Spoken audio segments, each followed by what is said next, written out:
Good morning, good afternoon, good evening, folks. Michael Zuber, one rental at a time, back with Mr. Greg Dickerson. How you doing, sir?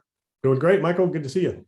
Hey, man, you got me vibrating again in episode 1. We've already hit carve your own path in episode number 2. Episode number 3 is really going to be reminding people that bear markets often have teeth and claws, and it's not the person who jumps out early that often wins. So let's just kind of set this up because, again, as you said in video 1, generational wealth is often built in recession. So let's tell more people about that.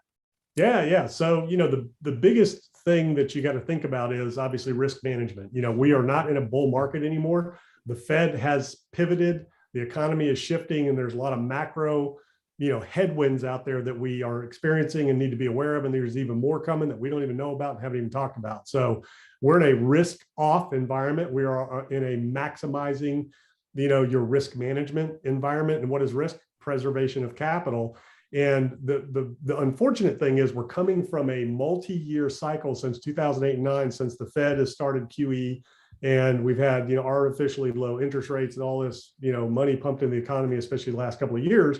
Everybody's conditioned from the narratives of Wall Street, who are money managers that make money moving your money and with assets under management. So they're going to put narratives out there to keep people pumping money into the markets.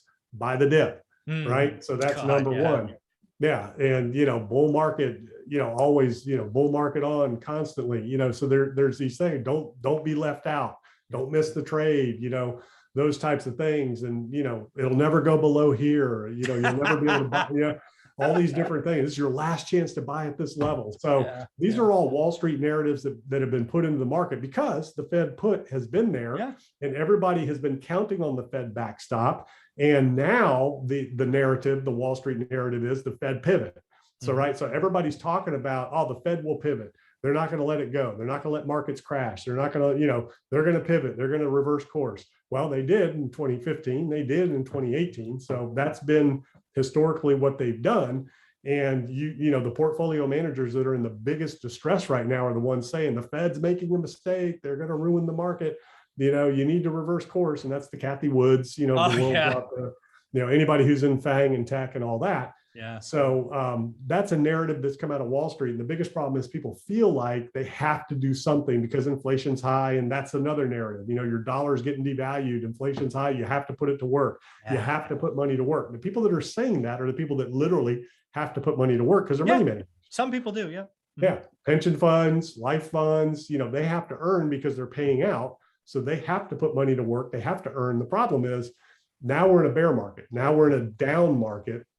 And, the biggest mistake people make is feeling like they have to do something now and deploy their capital where they're going to miss out on the big move that's coming when the dust settles and we, return back to a bull market. So sometimes you got to take a step back. Yeah. Sometimes the best trade is no trade. Yes. And sometimes the best place to be is in cash because the dollar value is going up right now, with the way the market is, and wait for the dust to settle, for the bottom to get put in. Then you can jump back in and, catch some of those, return to bull market.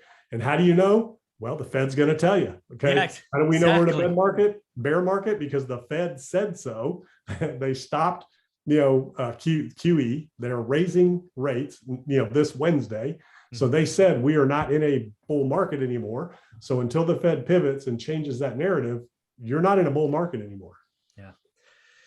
Yeah. It's really right. The Fed put the buy the dippers, the Kathy Woods of the world. I just want to say it again. Sometimes the best trade is no trade. Cash is not trash. All of these kind of sayings are from people that have to be fully invested, or they have money committed and they want the retail investor to follow them so they can be bailed out of a bad trade.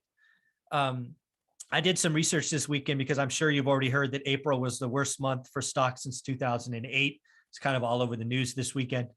That bear market for the S&P was a 48% peak to trough fall. What people need to hear is that peak to trough fall took 15 months.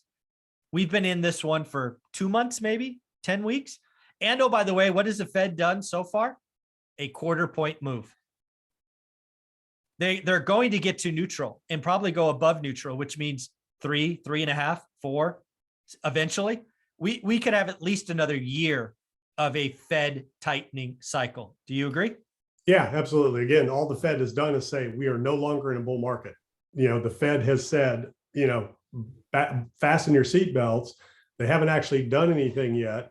And, the market is like everybody saw it's priced in, it's priced in. And we've been saying on here for weeks, it's not priced in. Not It's priced starting in. to be, it's pricing in now. Mhm. So as we get to Wednesday, it will continue to price in based on what happens Wednesday, depending on how hawkish or dovish the Fed is. You might get a bounce, you might get, more downside, and then we'll continue on, because what we're pricing in are rate hikes and the potential of QT. What's not priced in is actual QT, more rate hikes, and the effects of the economy for the reason that they're doing what they're doing, which is, a potential recession and, stagflation and just contraction that we're in right now, and, escalation of war, all those types of things. None of that's priced in. Right. So those are the types of things you have to think about when I'm saying, that it's, max risk management, environment right now. And you really have to, it's not bearish. It's not anything like that. Yeah, It's just yeah. reality Yep. of where we're at. And that's where the biggest gains can be made, is understanding where you really are, preserving your capital to take advantage of the big moves when they come. And the Fed is going to tell you when they're going to come. That's all you got to do is watch the Fed. That's your bottom and your top indicator. What did they say back before the end of the year when they banned trading for everybody in Congress and the Fed and all that? Top. Yeah, it was. And we actually have a video of you saying that. Guess where the top is? I'm like, wow, that's ballsy. It was right. It was almost the day it was the top. The Fed's going to tell you when the bull market is on, when the bear market's on. They said it back in December. You don't trade anymore. The Fed, nobody, Congress, you can't trade stocks. That's the top. Yeah, they told them to get out.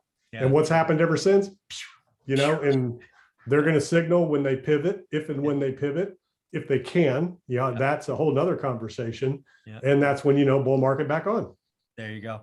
And again, the last thing I want to talk about here is everybody wants to know the day or the week that everybody thinks it's going to be like it's a day or a week away. Again, the last one that kind of unraveled like this was 15 months, the Great Recession. The dot-com crash, where the NASDAQ went down 80%, was over 2 years. So again, this could take some time, folks. It's not going to be in May.